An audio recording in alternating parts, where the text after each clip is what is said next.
하나님 말씀 봅니다. 구약 성경 예레미야서 7장 봅니다.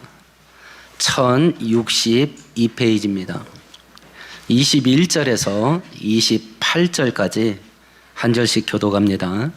만군의 여호와 이스라엘의 하나님께서 이와 같이 말씀하시되 너희 희생제물과 번제물의 고기를 아울러 먹으라.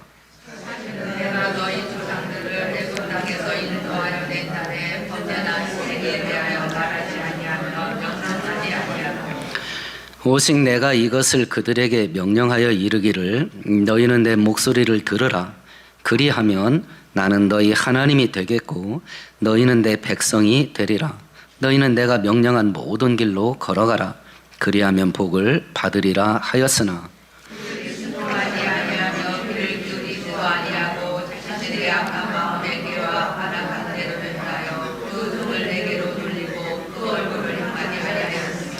너희 조상들이 애굽 땅에서 나온 날부터 오늘까지 내가 내 종 선지자들을 너희에게 보내되 끊임없이 보내었으나 너희가 나에게 순종하지 아니하며 귀를 기울이지 아니하고 목을 굳게 하여 너희 조상들과 악을 넣어하였느니라. 네가 그들에게 이 모든 말을 할지라도 그들이 너에게 순종하지 아니할 것이요 네가 그들을 불러도 그들이 네게 대답하지 아니하리니 너는 그들에게 말하기를 너희는 너희 하나님 여호와의 목소리를 순종하지 아니하며 교훈을 받지 아니하는 민족이라. 진실이 없어져 너희 입에서 끊어졌다 할지니라. 아멘, 아멘. 우리가 계속해서 예배가 뭐냐라고 하는 것을 성경을 통해서 살펴보고 있는데요. 종교학자들이 보편 종교, 그러니까 전 세계에 걸쳐서 제대로 된 종교로 이 자리를 잡으려면 세 가지가 존재를 해야 된답니다. 첫 번째는 종교 의식, 그러니까 예배 혹은 제사, 이 종교 의식이 있어야 되고요.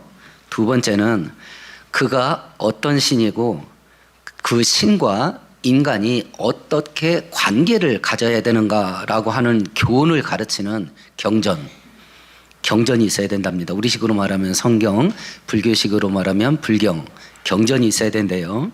그리고 세 번째는 그 종교를 수용하는 사람, 나는 이 종교를 따라가야 되겠다라고 하는 사람이 그 경전에 따라서 살아가는 그 삶의 실천이 있어야 된대요.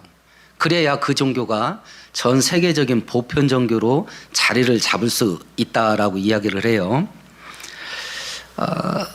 그런데 이런 입장에서 본다면 현대 기독교가 점점 기독교다움을 잃어버리는 쪽으로 가는 것이 맞는 것 같아요. 제사 행위, 예배 행위에 대한 의식이 점점 현대 기독교인 머릿속에서 희미해져 갑니다. 저 어렸을 때만 해도 어른들의 생각은요, 예배 드려야 될 때에는 예배 드리다 죽어도 교회 가야 된다, 이런 생각이었어요. 그래서 그때 어른들 보면 애가 아파도 애 없고 그냥 교회 갔습니다. 한동안 우리 교회가 지금 우리 교회도 고령화 돼가지고 있죠. 애들이 미어 터질 때가 있었습니다. 우리 이 작은 교회에 많을 때는 70명까지 있었으니까요. 그러면 그때 당시 성도들, 젊은 성도들이 있었을 건데, 아시는 분들 계실 거예요. 권사님들 중에는 교회 오지 않아서 이제 신방 전화를 합니다. 애가 자살 왔대. 그러니까 한 세대 만에 이렇게 바뀐 거야. 저희 부모 세대는 예배드리다 죽어도 교회 가서 예배드리다 죽어야 된다 해서 아픈 애도 들쳐업고 교회를 갔는데, 지금 젊은 기독교인들은요, 애가 자면 교회 안 와. 아픈 게 아니야. 애가 자. 그럼 얻고 오면 되잖아. 지가 없나? 차에다 싣고 오면 되지. 안 와. 그러니까 벌써 예배의식이 희미해져. 예배가 존재를 해야 그 종교가 보존될 수 있대요. 근데 예배가 사라져. 경전이 있어야 됩니다. 해마다 우리나라에서도요, 1년 동안 출판계에서 가장 많이 팔린 책 이런 거 통계를 내요. 어떤 책이 제일 많이 팔릴 것 같아요? 해마다 1번이 성경이야. 해마다 1번이 성경이야. 근데 제일 안 읽는 책이 성경이야. 안 읽어? 안 읽습니다. 세 번째는 그 종교가 보존되려면 그 종교를 따르는 사람들이 그 경전대로 사는 생활이 있어야 된대. 그래야 종교가 무너지지가 않는데요. 그러니까 이 세 가지가 현대 기독교에서 점점 약해지는 거예요. 점점. 오늘 읽은 성경 본문이 바로 그걸 얘기하는 겁니다. 하나님께 제사 드리는 것과 그 제사를 드리는 사람이 변화되지 않고 바뀌지 않는 것, 이걸 지금 하나님이 지적을 하시고 책망을 하는 건데요. 참된 예배는 그 예배를 드린 사람을 변화되게 만든다. 만일 예배를 드린 자가 삶의 변화가 없다면 그 예배는 진짜 예배가 아니다. 이걸 지금 성경이 이야기를 하는 겁니다. 오늘 성경을 우리가 살펴보면서요, 단순히 1시간 이 자리에 앉아서 예배 의식에 참여를 하고 예배 드립니다. 있을지어다 하고 축도하고 땡 하고 1시간 예배를 드린 것이 예배가 아니다. 생활과 연결해서 삶의 변화가 따르지 않는다면 예배가 아니다라고 하는 것을 성경이 이야기하는데, 우리의 삶 속에서 우리가 드려지는 예배가 참된 예배 되도록 우리의 삶이 변화되는 은혜가 있기를 축원드리겠습니다. 오늘 본문에 보시면 하나님께서 분노하시는 내용이 나오네요. 21절 같이 읽어보십시다. 만군의 여호와 이스라엘의 하나님께서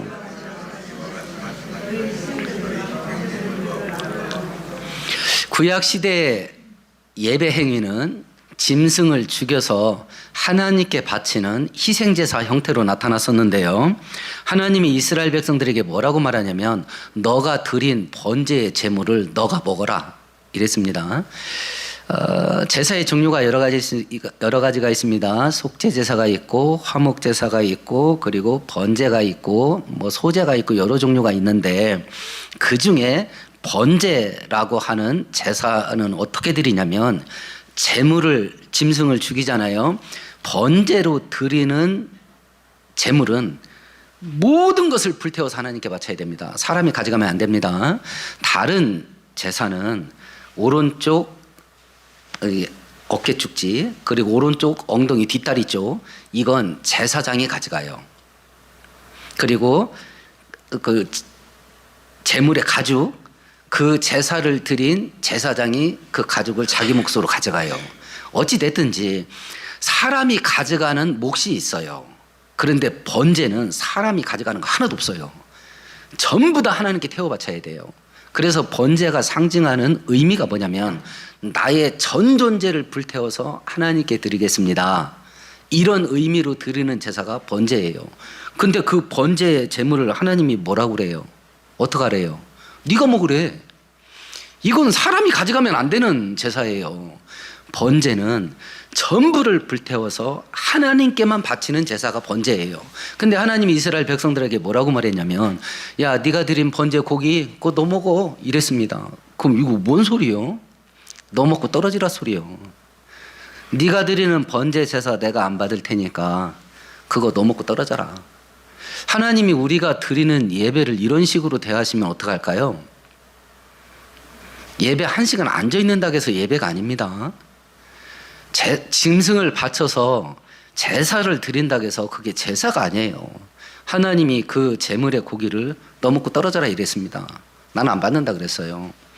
그러면 하나님께서 이스라엘 백성들이 드리는 제사, 제물을 이렇게 물리치시는 이유가 뭐냐? 그것이 22절, 23절이에요. 같이 읽어보십시다. 사실은 내가 너희 조상들을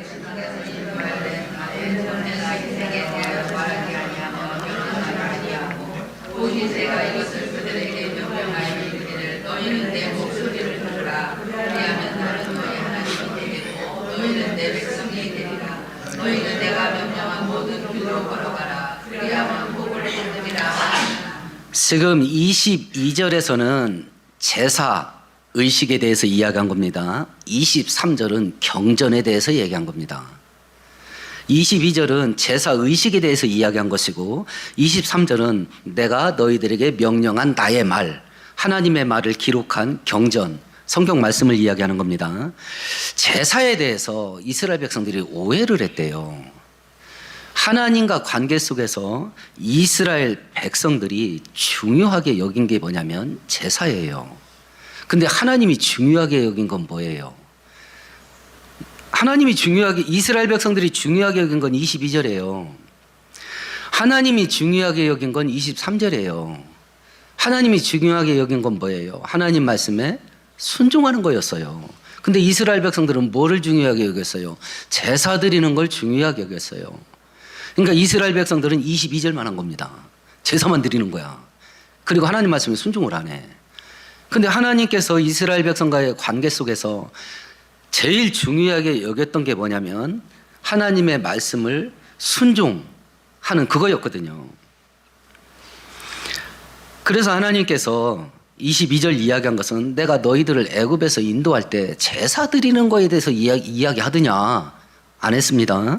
내가 애굽에서 나오자마자 모세를 통해서 너희들에게 이야기한 것은 내가 하라는 대로 하라는 나의 뜻을 전하는 거였지 않냐라고 이야기를 합니다. 그래서 출애굽기 20장에서 24장까지는 10계명을 포함한 율법과 계명을 먼저 주시고 25장부터 제사 드리는 방식에 대해서 이야기를 해요. 그러니까 이스라엘 백성들이 오해를 한 거야. 그러면 각자 우리에게 질문해 보십시다. 내가 신앙생활할 때 제일 중요하게 여기는 게 뭐냐? 예배냐? 아니면 하나님 말씀에 순종하면서 매일 사는 거냐? 지금 이스라엘 백성들은 제사는 있어요. 근데 제사 드리고 그 삶 속에 하나님 말씀 따라 살아가는 삶의 인생의 변화, 이게 없어요. 그러니까 하나님께서 야, 네가 갖고 온 그 고기 그냥 너 먹고 떨어져, 이러고 그걸 배척해 버리신 거예요. 이것을 우리가 그것을 그림처럼 볼 수 있는 사건이 뭐냐면 사무엘상 15장에 보면 왕이 없던 이스라엘 백성들 가운데 우리도 왕을 세워달라라고 요구를 해서 이스라엘의 초대 왕이었던 사울이 이제 왕이 됩니다. 하나님께서 사울이 왕이 되자마자 하나님께서 명령한 게 있어요. 너희들이 광야에서 방황을 할 때에 지친 자들이 낙오한 적이 있다. 뒤에 뚝뚝 떨어져 나갔습니다. 그 사람들을 약탈했던 족속이 있어요. 그게 누구냐면 아말렉 족속이야. 내 백성들이 약했을 때 아말렉 족속이 내 백성들을 약탈을 했으니 내가 그들을 심판해야 되겠다. 그러니까 네가 그 전쟁을 하는데 코로 숨쉬는 모든 것을 죽여라, 이랬습니다. 코로 숨쉬는 게 무엇이 어떤 것들이 코로 숨을 쉬나요? 사람, 짐승. 코로 숨쉬는 모든 것을 죽여라 할 때는 사람 전부, 짐승 전부예요. 이 구약 성경 읽을 때 이런 부분 나오면 조심하라 그랬습니다. 하나님을 잔인한 하나님으로 보시면 안 돼요. 구약의 전쟁은 정복 전쟁이 아니에요. 딱 이 세상 나라들이 하는 땅 따먹기 전쟁이 아닙니다. 왜 하나님께서 이방 민족을 전멸시키라고 했냐면 이방 민족을 죄로 봤어요. 그들이 남아 있으면 네가 그들의 죄를 본받고 네가 결국은 망한다, 죄로 봤어요. 그러니까 어린아이까지 죽여라 할 때는 자꾸 사소한 죄까지도 네 인생 가운데서 잘라내라 라고 하는 거룩 전쟁으로 봐야 돼요. 그런데 좋은 짐승들은 다 살려왔잖아요. 사무엘이 책망합니다. 이거 뭐요? 그러니까 사울왕이 뭐라고 핑계를 대냐면 하나님께 제사 드리려고 갖고 온 겁니다, 이렇게 말을 해요. 그러니까 사무엘이 이야기를 합니다. 우리 성경 한 구절 찾아볼까요? 사무엘상 15장 한번 찾아보십시다.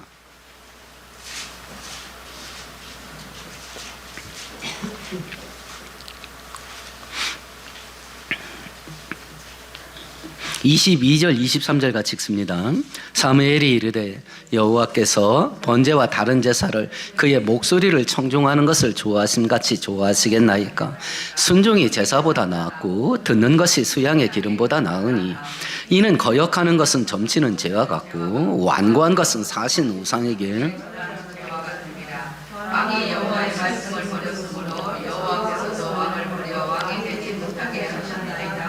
여기서도 똑같이 대립됩니다. 제사와 하나님 말씀. 이 두 개 중에 물론 핑계였지만 어떤 핑계를 대냐? 제사가 중요하지 않습니까? 하나님께 제사 드리려고 그랬습니다. 하나님은 뭐라고 말했냐면 제사보다 하나님 말씀에 순종하는 게 더 중요하다. 만일 하나님께 순종함이 없이 제사를 드린 것은 귀신한테 제사 드린 거하고 똑같다. 그렇게 말씀하셨어요. 그렇게. 그래서 성경에 보면 하나님께서 이스라엘 백성들을 책망할 때 계속 반복하는 구절 중에 하나가 들으라 이스라엘아. 이 문장이 굉장히 많이 반복되어 있어요. 그러니까 하나님이 막 억장이 무너지면서 하는 말이 뭐냐면 제발 말 좀 들어라. 들으라 이스라엘아. 하나님의 관심은 여기에 있거든요. 그러니까 이스라엘 백성들은 제사 드리려면 제사 드리면 됐지. 이렇게 하고 제사를 드리는 거예요. 그런데 삶의 변화는 없습니다. 하나님께서 그런 것을 대하여 귀신한테 제사 드리는 거하고 똑같다. 이렇게 판정을 하신 거죠. 선배 목사님께서 우스갯소리로 그러더라고요. 그런 의미에서 우리가 예배 드리다가 가끔 졸 수 있습니다. 근데 거기에 점수가 있다네. 100점짜리, 50점짜리, 빵점짜리가 있대요. 그럼 100점짜리가 뭐냐 그랬더니 고개가 앞으로 꼬떡꼬떡 하는 거래. 이렇게 그건 맞습니다. 맞습니다. 졸면서도 은혜가 있는 거래요. 그럼 50점짜리는 뭡니까? 옆으로 하는 거래. 글쎄요. 이거라네요. 그럼 빵점짜리가 뭡니까? 뒤로 젖혀지는 거래요. 뭐요? 이러는 거라네요. 그러니까 우스갯소리를 하시는데 의미가 있잖아요. 잠에 빠져도 조는 순간에도 하나님 말씀은 선포되니까 앞으로 끄떡끄떡하면서 맞습니다. 잠을 자도 그렇게 해야 된다네. 그러니까 이스라엘 백성들이 제사와 하나님 말씀을 분리시켜버려요. 이걸 분리시킨 거예요. 그리고 하나님이 더 중요하게 여긴 것은 말씀의 순종인데 제사를 중요한 걸로 여겨. 죽으라고 제사는 드려. 그걸로 끝이야. 현대 기독교인들의 예배 생활, 신앙 생활은 어떨까요? 각자 본인은 어떤 식으로 하십니까? 본인은 이렇게 제사에 대한 오해가 생긴 것이 어떤 행동을 불러왔냐면요. 오늘 본문 24절을 불러온 거예요. 같이 읽어보십시다. 그들이 순종하지 아니하며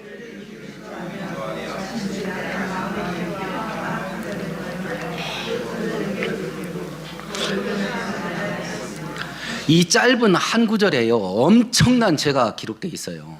이 짧은 한 구절에 하나님께 순종하지 않았답니다. 하나님 말씀에 귀를 기울이지도 않았대. 하나님은 계속 들으라 하는데. 세 번째는요. 자기들의 악한 마음대로 했대요. 쉬운 말로 풀이하면 지 하고 싶은 대로 했대. 네 번째는요. 하나님께 등을 돌렸대. 하나님 쳐다보지도 않았대. 근데 이렇게 한 사람들이 제사는 드렸습니까? 안 드렸습니까? 제사는 죽어라고 드리는 거야. 제사는 그렇게 열심히 드리는데 그들의 행동은 어떻게 했냐면 24절을 했다는 거예요. 행동은. 우리가 때마다 우리도 예배 열심히 드립니다. 열심히 참석을 합니다. 그러면 우리의 행동은요. 24절이 내가 하는 일이 될 수도 있지 않겠는가. 24절이. 24절을 하는 이스라엘 백성들이요. 제사는 막 죽으라고 드렸다니까요.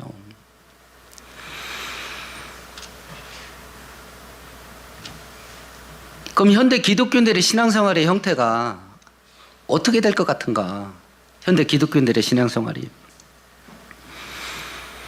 예배 드리고 또 일주일을 살고, 예배를 드리고 또 일주일을 살고. 우리가 하나님께 가까이 간다, 혹은 하나님과 동행한다 라고 할 때 무엇을 통해서 하나님께 가까이 가고 무엇을 통해서 하나님과 동행할까요? 하나님과 동행한다는 것을 신비적인 걸로 여러분 오해하지 마세요. 당신께서 직접 하시거나 아니면 천사를 보내시거나 내 옆에 같이 걸어가시고 심지어는 내 손을 잡고 좌회전, 우회전, 직진, 이걸 그때그때 알려주는 게 하나님과 동행하는 거냐. 하나님께서 당신의 판단 속에서 신비적인 기적 같은 방식으로 우리들에게 직접 육성을 들려주시기도 하고 천사를 보게도 하고 아니면 환상을 보게도 하고 우리 갈 길을 인도하실 수 있습니다. 그건 평생에 한 번도 못 만나보는 성도 질비할 겁니다. 저도 없으니까. 그러면 하나님과 동행한다 할 때 하나님께서 일반적으로 쓰는 방법이 뭘까요? 그걸 알아야 될 거 아니야. 하나님의 음성을 듣는다. 육성 들어보셨어? 한번 들으면 목숨 걸 거 아니에요. 그치? 그 마음이 있죠? 난 여러분이 진심이라는 거 믿어. 하나님께서 육성을 한 번만 들려주면 하나님 섬기는 일에 내 인생 건다. 그런 마음 있으시잖아요. 그런데 왜 안 들려줄까요? 내 인생을 건다는데. 하나님의 음성, 하나님이 우리들에게 말씀하시는 기본적인 방법이 뭘까요? 성경이에요. 성경을 통해서 우리에게 말씀하시고 성경을 가지고 나와 동행하시면서 나를 인도하셔요. 그게 기본적인 방법이에요. 기본적인 방법. 하나님과 동행하는, 가까이 가는 기본적인 방법이 뭘까요? 성경이 말하는 첫 번째는 예배입니다. 예배로 하나님께 나갑니다. 기도로 하나님께 나갑니다. 기도로. 그리고 하나님 말씀에 순종하며 하나님께 나아갑니다. 예배, 기도, 성경 이걸로 하나님께 나가고 하나님께 가까이 가요. 부모 자식 간이라는 것을 증명하는 방법이 뭘까요? 과학적인 방법. 드라마에 많이 나오더만 요새. 저게 내 자식인가? 이거 아닌 것 같아. 그 아내는 자꾸 기라는 거야. 그거 닮은 데가 없는데. 그러면서 봐, 새끼 발가락이 닮았잖아. 이러네 또. 그럼 이걸 어떻게 증명할 거야? 유전자 검사하죠. 부모 자식 간이면 DNA가 같아요.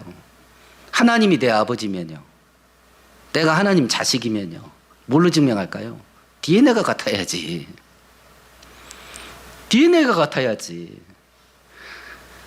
우리 하나님과 나와 공유할 수 없는 영역이 있어요. 대표적으로 전능성이야. 전능한 능력. 이건 나하고 공유할 수가 없어. 초월성이야. 이런 건 나하고 공유할 수가 없어요. 그런데 부모 자식 간에 하나님의 속성이, 성품이 나와 공유되는 게 있어요. 그래야 부모 자식인 거야. DNA가 같아야 되니까. 가장 대표적인 게 뭐냐면 두 가지예요. 성경이 말하는 건 하나는 의로운 거, 하나는 거룩한 거. 의와 거룩함. 이건 하나님과 DNA가 같아야 돼. 근데 이게 틀려. DNA가 다르다는 것이 어디에서 증명됐어요? 제사 드리는 행위에서 증명됐어요? 아니면 생활하는 것에서 증명됐어요? 생활하는 데서 증명됐어. 나와 하나님 사이에 부모 자식 간이라는 것이 DNA로 증명이 돼야 되는데 이것이 언제 증명되냐? 예배드리는 이 시간에 증명되냐? 아니면 나가서 사는 데서 증명되냐? 나가서 사는 데서 증명된대. 오늘 본문이 그걸 얘기한 거예요. 오늘 본문이. 그런데 나가서 하나님 닮은 성도답게 살 수 있는 힘은 어디에서 오냐? 진짜 예배에서 와요. 진짜 예배에서 온다니까. 그러니까 이 예배에서 실패하면 나가서 무너질 수밖에 없어. 이 예배가 진짜 예배가 아니면 나가서 하나님 아버지 자식처럼 살 능력이 없다니까. 왜 하나님께서 때마다 제사 드리고 예배 드리라 하냐? 그래야 우리가 온전하게 여기서 은혜 덩어리가 돼. 그 상태가 돼서 나가서 하나님의 자식처럼 살 수 있거든요. 근데 이게 진짜 예배가 아니다. 그럼 나가서 멋대로 살 수밖에 없어. 나가서. 이스라엘 백성들이 바로 이 함정에 빠진 거예요. 이 함정에. 제사를 중요한 것으로 여기고 하나님께서 더 중요한 것으로 여긴 말씀에 순종하는 것을 버린 거예요. 이 함정에 지금 이스라엘 백성들이 빠진 거죠. 그러면 자식이 막 잘못된 길로 계속 가는 거야. 그럼 하나님이 어떻게 했을까요? 하나님께서 하신 일이 25절, 26절이에요. 같이 읽어봅니다. 너희 조상들이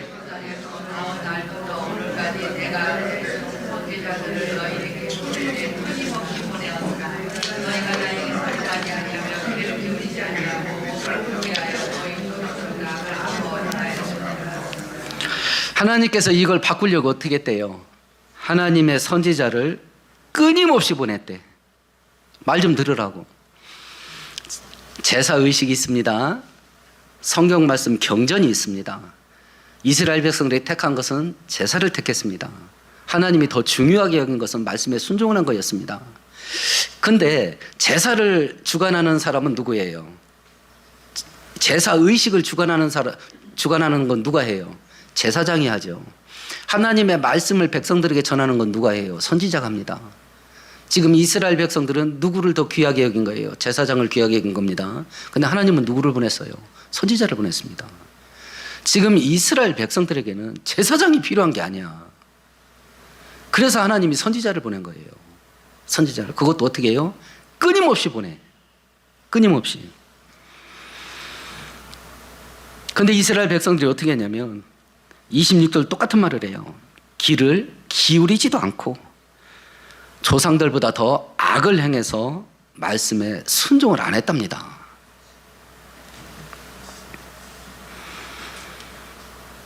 그러면 이런 이스라엘 백성들의 행위가 어떤 일을 불러왔을까요? 어떤 일을? 27절 같이 읽어봅니다. 네가 그들에게 이 모든 말을 할지라도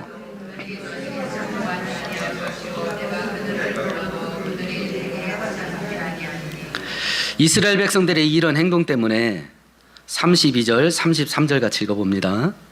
그러므로 여호와께서 말씀하시니라.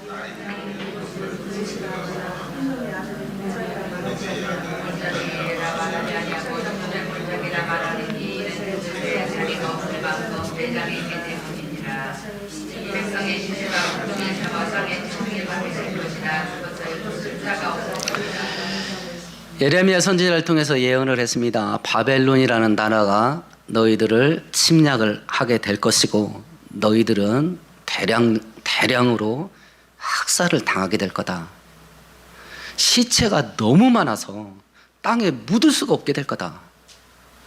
이렇게 심판이 선고됩니다.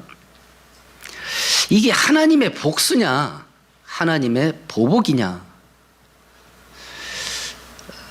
후배 목사님 중에 한 분이 이런 이야기를 하더라고요. 자기가 어렸을 때 진짜 찢어지게 가난했답니다. 그래서 땅이 없어서 그 산자락 밑에다가 그 움막처럼 초가집 하나 지어놓고 가족들이 살았대요. 돼지 한 마리 키우고 오리 한 100여 마리 키웠다고 그러네요. 근데 이 돼지가 돼지우리에 오리가 들어가면 이 오리를 물어 죽이는 거야. 몇 번을 이렇게 하다가 하루는 아버지가 죽은 오리를 가지고 돼지우리에 들어갔대요. 그리고 돼지 앞에다 탁 던져놓고 그 다음부터 패기 시작하는데 거의 1시간을 팼대. 그러니까 돼지가 막 엉금엉금 겨다닐 정도로 팼다 가더라고. 말 한마디도 안 하고 1시간을 뺐대. 그리고 나오시면서 이제 오리 물어 죽이지 마 이러고 나왔대요. 기적이 일어났어. 돼지가 거듭났대. 그 다음부터는 오리가 들어가도 안 무는 거야. 오리가 들어가도. 그리고 아버지가 지나가기만 하면 그 자리에 이렇게 앉았다고 그러더라고. 자기가 어렸을 때 그걸 보고 징계는 자업자득이다 하는 게 머리에 퍽 깎였다 가더라고.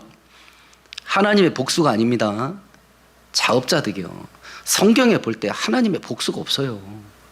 자업자득이야. 우리가 여러 번 반복했습니다. 하나님의 본심이 뭘까요? 하나님의 본심. 우리는 하나님의 본심을 이해를 못해. 그러니까 하나님 대체 나한테 왜 그래요? 나한테 이러면 안 되죠. 그리고 하나님을 설득하려고 그래. 만일 이게 자업자득이면 나를 설득해야 돼. 내가 나를 설득해야 된다니까. 너 왜 그랬어? 너 왜 그랬어? 네가 네 인생을 이렇게 뒤집어 엎어버리냐. 내가 나를 설득해야 되는데 이거 복수라고 생각하니까 하나님 대체 나하고 왜 이러세요? 하나님을 설득하려고 그래. 하나님의 본심이 뭐예요? 변한 적이 없어요. 아담과 하와를 창조하시고 제일 먼저 하신 말씀, 생육하고 번성하고 땅에 충만해라. 이게 하나님의 본심이에요.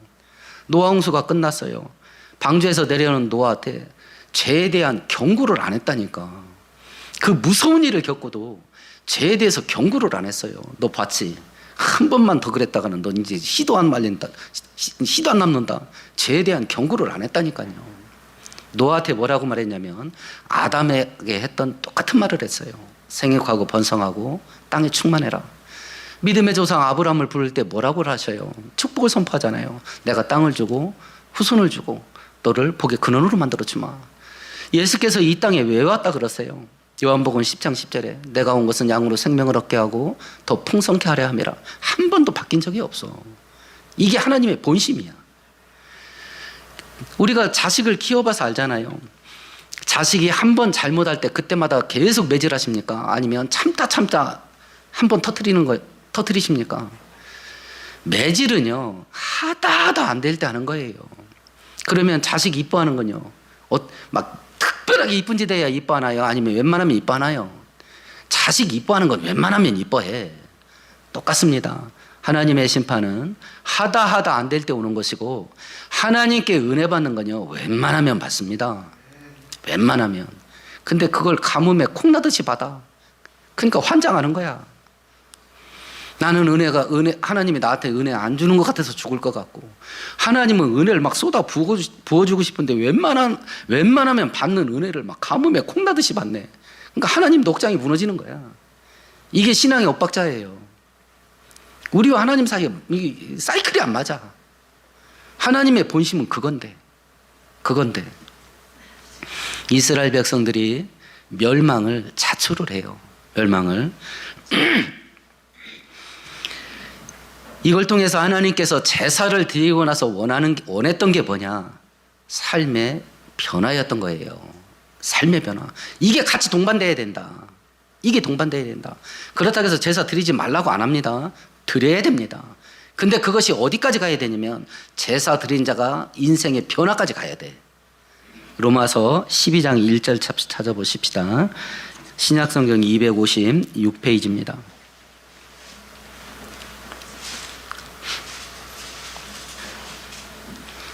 로마서 12장 1절입니다. 같이 읽습니다. 그러므로 형제들아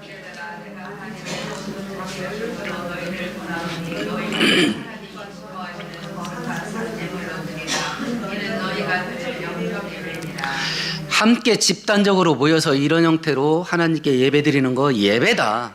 근데 네 몸으로 하는 모든 일이 예배되게 해야 된다. 몸으로 하는 모든 일이. 이 두 개가 함께 가야 된다.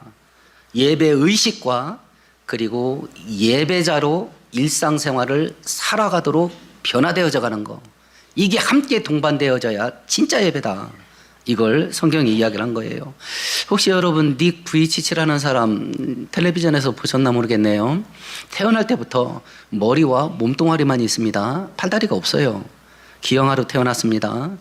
본인이 여러 번 자살기도도 했다 그래요. 그러다가 예수를 믿게 돼서 지금은 전 세계 다니면서 전도자로 이렇게 사는 사람인데, 그의 전도팀, 선교팀 중에 하나 빅터 막스라는 사람이 있다고 그래요. 이 사람 인생이 진짜 기구합니다. 엄마가 임신 중에 자기 생부하고 이혼을 했어요. 그리고 어머님이 6번 결혼하고 6번 이혼했답니다. 고등학교 다닐 때까지 17번 이사를 했습니다. 전학을 14번 했습니다. 그리고 계부들한테서 어려서부터 가정폭력을 엄청나게 가정폭력에 시달렸어요. 그러면 이 어린 아이가 아버지가 6명이 바뀌는 거야. 이사를 17번씩이나 다니고 전학을 14번이나 하는 거야. 그럼 이 어린아이 이 정신이 어떻게 됐을 것 같아요? 무너진 거야. 정신이. 그래가지고 막 분노가 얼마나 치받치는지. 그러니까 막 그 어린 나이에 계속 경찰서 체포되고 맨날 싸움에 연루되고 이렇게 사는 거예요. 어느 날 이 막스라는 사람이 어린 나이인데도 이러다가 내가 큰 사고 칠 것 같다 해서 규율이 아주 강한 미국 해병대에 지원을 해요. 안 그러면 폭발할 것 같으니까. 그런데 해병대의 강한 군기가 이 사람의 분노를 딱 잡아준 거예요. 분노를 잡아줬어요. 그러다 보니까 해병대에서는 막 짱이야. 전투력이 얼마나 뛰어난지. 이 사람이 뭐 무술 전문가가 되는데 뭐 30단 40단 되는 것 같아요. 그래서 미국에 여러 특수부대가 있는데 전부 돌아다니면서 무술 교관 역할을 했다 그래요. 그러다가 어느 날 편지가 하나 와요. 얼굴도 모르는 친아버지한테서 온 거야. 얼굴도 모르는 친아버지한테서. 그 내용이 뭐냐면 이 아버지가 그 엄마하고 결혼했을 때 포주였다고 하더라고. 마약 판매상하고 포주, 매춘부들 관리하는 포주였다고 하더라고요. 자기 생활 내용을 쭉 쓰면서 내가 이렇게 개같이 살았는데 예수님을 믿고 새 사람 됐다. 그러면서 얼굴도 못 본 자기한테 막 사과를 하더래. 자기를 용서해달라고. 한번 보고 싶다. 근데 편지를 읽어보니까 진짜 같아. 휴가를 내서 얼굴도 모르고 헤어졌던 친아버지를 만나요. 그리고 함께 교회 예배 드리러 갑니다. 이제 교회에 앉아가지고요. 딱 예배가 시작됐는데 예배가 시작되자마자 하나님을 만나요. 그리고 나서 이 막스가 하나님이 계시구나. 이제 나의 남은 인생은 하나님을 위해서 살아야 되겠다 하고 제대를 버려요. 그리고 이 선교팀이 들어온 겁니다. 진짜 예배는 횟수에 상관없어.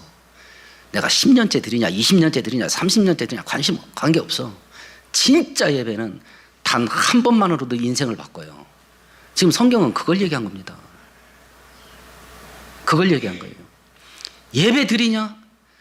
너 인생 바뀌어가고 있냐? 제사 드리냐? 네 인생이 변화되고 있냐? 그게 없다면 그건 진짜 예배가 아니다. 진짜 예배가 아니다. 하나님께서 우리들에게 진짜 예배, 함께 모든 성도가 모여서 예배하고 경배하고 찬양하는 거 기뻐하셔요. 그러니까 가라 그러지. 기뻐하셔요. 그거보다 더 기뻐하는 게 뭐냐면 예배자로 사는 거야.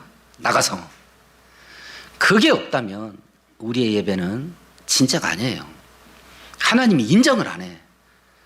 이스라엘 백성들한테 네가 가지고 온 번제 제물 그 고기 그것도 먹어. 이렇게 하고 그냥 쫓아내버리는 거예요. 가면 갈수록 세속화의 물결이요 교회에 쓰나미처럼 밀려올 겁니다. 다 희미해질 겁니다. 이제 일사각오로 십자가 바라보고 달려가는 거 없어요.